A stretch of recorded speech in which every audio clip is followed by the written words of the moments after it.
So that was a really great day out with Malcolm McDowell, myself, out in a little make and break engine dory. He's like, what the hell are we doing? Is this safe? It's fine. Don't worry about it. And other fishermen going by going, what are you, Critch, making your show? Yeah, thanks. Well, we ruined that, but yes, thank you. And so that was kind of neat to be bobbing around on the Atlantic with Malcolm McDowell. It's great fun.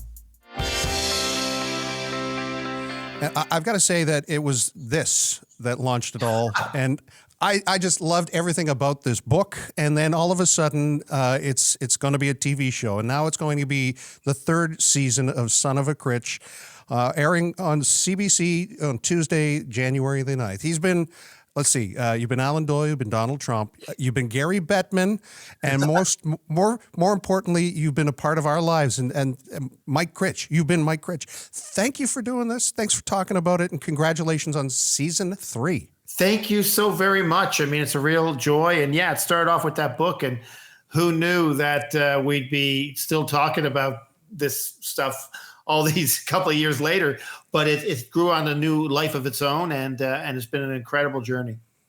I remember, and I'd asked you about this last year, as the cast gets older, if we're talking about some of these shows that start off, young Sheldon isn't young anymore, and young Mark Critch is 14.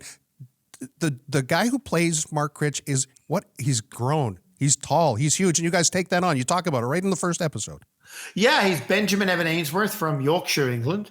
And it's funny because we have the episode written and everything, and he shows up. He's like, hello, how are you? I'm like, oh, boy. So you have to kind of roll with that a little bit. But no, he's a fantastic actor. And great thing about the show is that these characters all age at the same age as the kids are going, as the kids are in the show. So they're supposed to be coming back after the summer with another foot on and stuff like that. So they're having the same experiences at home that they are on the show, really, in a lot of ways, as they grow up and get older. So it's been a wonderful honor to watch them all grow. When I mentioned that last year, you were like, and in a polite way, you were like, this isn't The Curse of Oak Island, which I say is not a documentary either. It's a situational comedy. It's about the life of Mike Critch, Mark Critch, and the whole Critch clan. And I know I asked you about this last year because it makes an appearance in this season, your brother and Mike Critch Campbell. And is that torn? Is that one of the stories that is torn from the book, that relationship that your dad had with radio and your older brother? Yeah, well, very much. And I always say, like, the book is kind of separate in a way, in that you're telling your life story in a different medium, a different way. I don't think I've ever really referenced the book per se, but so that's what happened with Mike. He started at VOCM, and they immediately started getting a bunch of calls that doesn't sound like Mike Critch. So he had to pick a radio name. Now, he didn't think when he picked that radio name, much like I didn't think when I wrote that book, that all these years later, he'd still be talking about it. And he's still on the air now. He's still the morning guy at the K-Rock, the VOCM FM station, to this day. So he picked the name Campbell, and that's how everybody in town knows him now. So careful what you do. You never know how long it'll stick with you. So is he chuffed with the portrayal? Is he cool with it? Does he give you any impact or any kind of feedback? Or I'm just kind of curious about that. Well, I don't think anybody wants their brother making a TV show about their life, I feel bad for him. But no, he's always been a great support. And he's become quite close with young Colton, who plays him on the show. And Colton's even come in to guest on Mike's radio show a bunch of times. So I think Mike would have a different view of a lot of things from growing up. But that's, perspective is everything, for us. But he certainly enjoys the show. His daughter Lucy enjoys the show. So it's kind of neat for her to be seeing her dad's life portrayed on television by her uncle, So it's and she even goes to the school that we film in. So she walks on the playground, and all the kids there watch it and stuff like that. So it's this weird mix of life and fantasy and everything. But no, Mike's been a great support, and he really does enjoy. And I was very worried about what he thought. They think about it, and I was very worried about what he'd think of the book when it came out. But I mean, there's lots of brotherly teasing and stuff like that. But no, he's been cool with it, thank God. Now, clearly, pre-production and post-production, putting everything together. Here we are in the holidays in 2023. There is an episode later in the season about the holidays, about the Christmas present, the ghost of Christmas presents. Now, is that in any way a story from your childhood? Because I have to admit, I, as a kid, found something one Christmas that I told my sister, "You're getting figure skates." Well, it turned out it was a figure case for Star Wars action figures. So I wasn't even very good at snooping. So, yeah, no, we had a small house, so I did one year kind of find where everything was. And we got a Gemini video game system when I was a kid. And that was, I think there was a lawsuit and it was only out for like a year because it could play both Atari and in television games. Yeah, so it was kind of like the knockoff, kind of like, and so we're able to have that in there, and we recreated consumers distributing for that episode in a mall set we have this year, which was really cool to do. If people remember, you used to go in and look at a catalog and write down a number and have to get something from the back, kind of like analog online shopping. But it was a lot of fun. And Christmas is such a magical time. But as you get older, being 14 now, like a lot of the mystery becomes apparent and a fact, So they're peeling back that curtain on the Christmas miracles of your youth. So it was great. And, it's always very nice, especially for me too. Like when we recreated this house that hasn't been there since the 90s, and it's kind of nice to be back in your old house at Christmas time, seeing it all decorated and stuff. So it's kind of sweet that way. You'd mentioned as well, the radio was the same radio you listened to as a kid. The set designer, it sounds like, did a lot of work to give you that authenticity, and it looks great. It looks real. It looks like we're in your home in the early 80s. Yeah, I mean, I've always been a real pack rat. I mean, I'm going to show you this right here. This is like one of Dad's microphones. Oh, beautiful. From BOCM. So I have all kinds of like stuff around, and I've kept a lot of stuff from the house, and some of the furniture is from the house growing up, and the radio is the one I used to listen to the school reports on to see if there was a snow day and whatever, So there's enough touchstones there that it really does feel quite real. And I want to take you to the cover for this because it's a great story about you recreating the look with the steering wheel, the ship's wheel.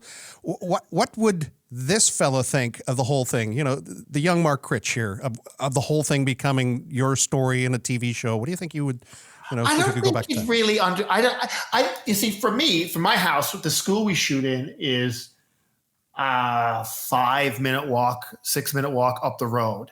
And for that kid, the idea that you could be on television in St. John's by walking up the road, it was fairly rare. I mean, Wonderful Grand Band was a great show, Greg Malone and Tommy Sexton and stuff. But the idea that I'd ever be on that, something like that, the idea that it would be about you, impossible. And the idea that it's now on in the States, like if you're in a hotel room in Pittsburgh on Thursday night at 8 o'clock and you're flipping around the dial, you'll find it.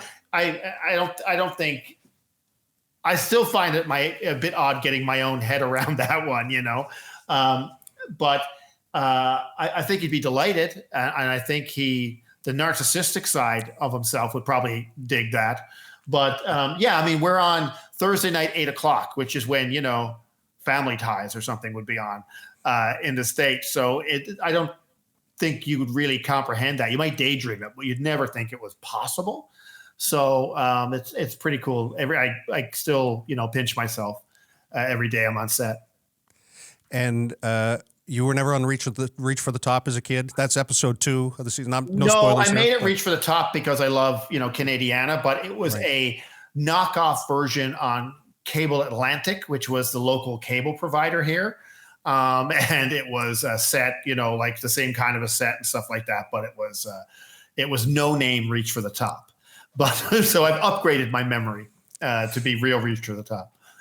How are you balancing all of this? You're back. This hour's 22 minutes. Again, I referenced the appearance in Blackberry, playing Gary Bettman. Great movie. I loved it, and I loved your part in that too. And then of course, you've written 2 books. You've got this series. You've got the stand-up. How do you balance all of this, Mark? Well, I like being busy, and I like working, and I think if you want to do this career, if you want to be an artist, you mean anybody I know who's been successful at it looks at it as a job, as a career, gets up in the morning and does it. And I've always been that way. 22 minutes is great. It's a whole different set of muscles, and it's still going strong in its 30th year. And so we'll film 22 minutes from September until start of April. And by that time, I'm already gearing up to write Son of a Critch, and I've got some of those written already.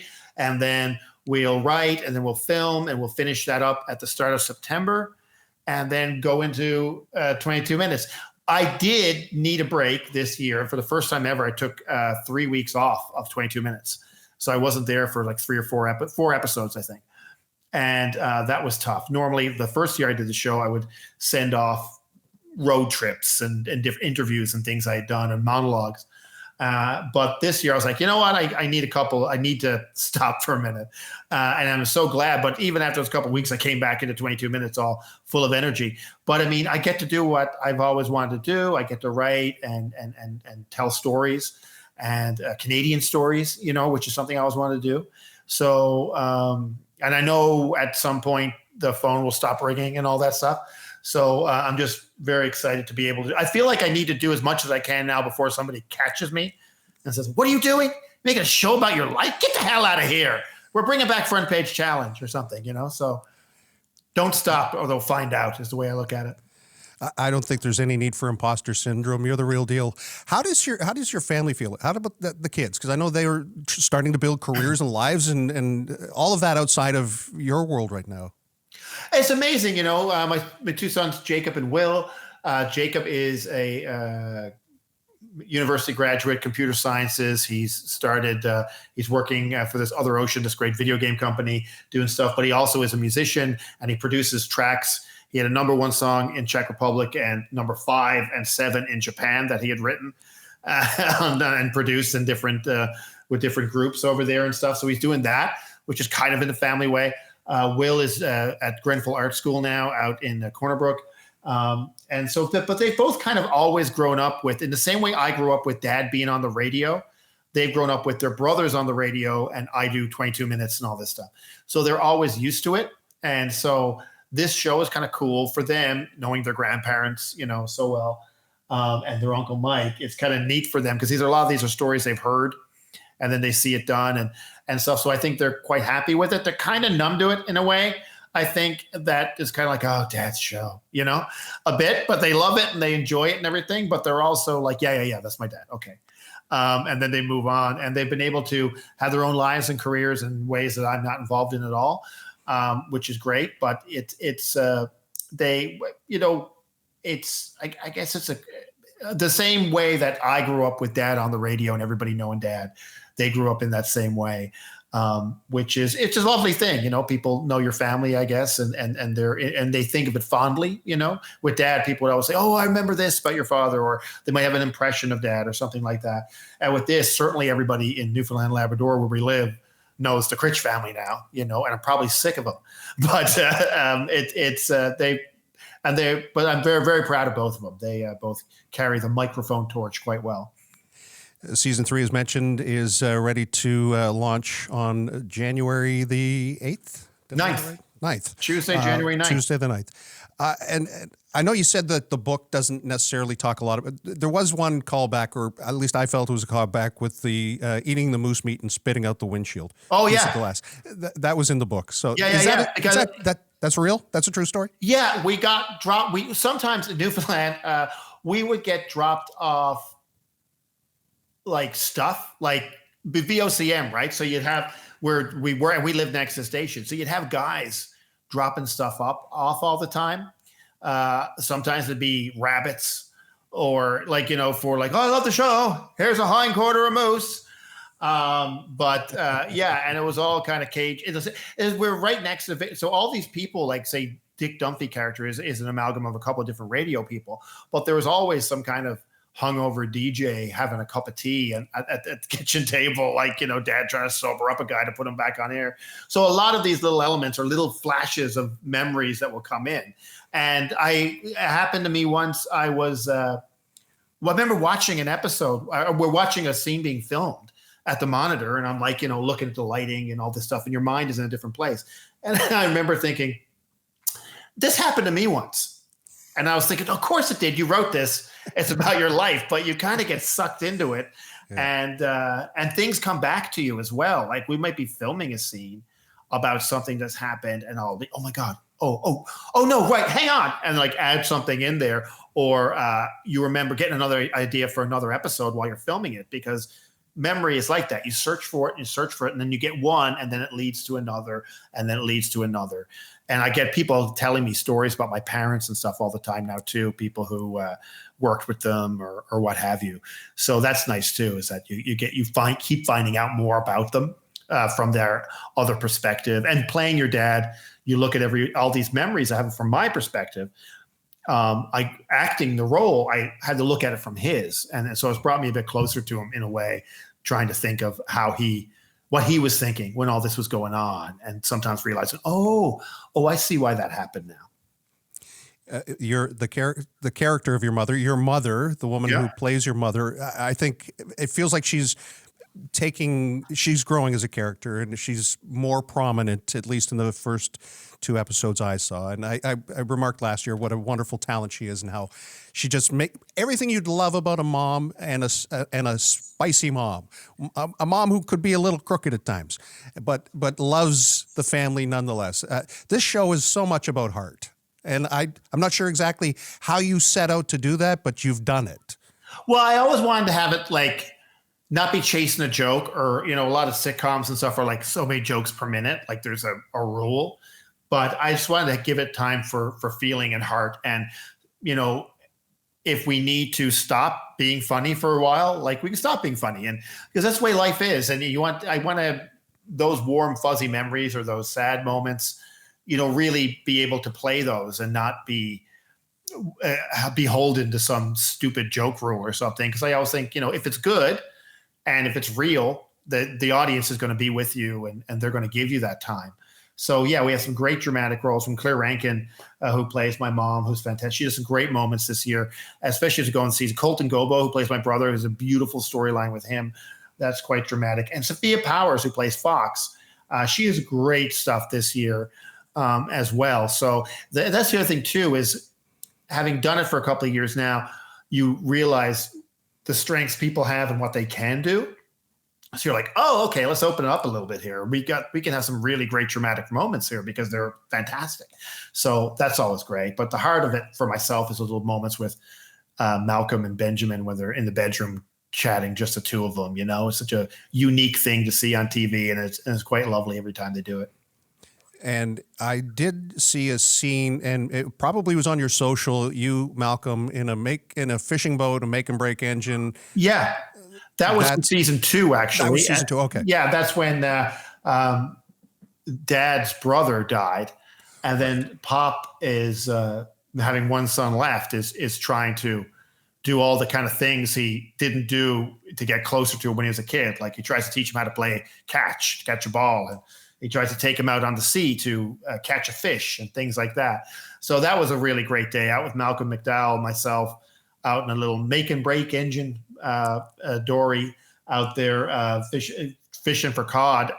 Went out through the Narrows and out onto the actual ocean with Malcolm. He's like, what the hell are we doing? Is this safe? It's fine. Don't worry about it. And other fishermen going by going, what are you, Critch, making your show? Yeah, thanks. Well, we ruined that, but yes, thank you. And so that was kind of neat to be bobbing around on the Atlantic with Malcolm McDowell. It's great fun. What's the future hold? I know the season 3 premiere is coming up, but this is such a great story. How does one gear yourself? How do you know how long it's going to last? How does that even it's got to be partly up to you, but up to others as well. Well, it's networks and stuff, and we'll see. But the everybody's very happy making it so far. It's been doing well, and I could say I'd love to see him graduate high school Next year we go to high school, and we'll be saying goodbye. At the end of this year, he graduates from St. Bridget's School, and we leave that school, and we go on to the bigger school, Holy Heart of Mary, in hopefully in season 4. But I would like to see him get out of school, and that's when I kind of started my career as a professional actor, a broke professional actor comedian for several years. But I'd like to get out of high school and then kind of like tie it up in a bow and say, bye, you're an adult now. So that would bring us to season 6. So halfway there.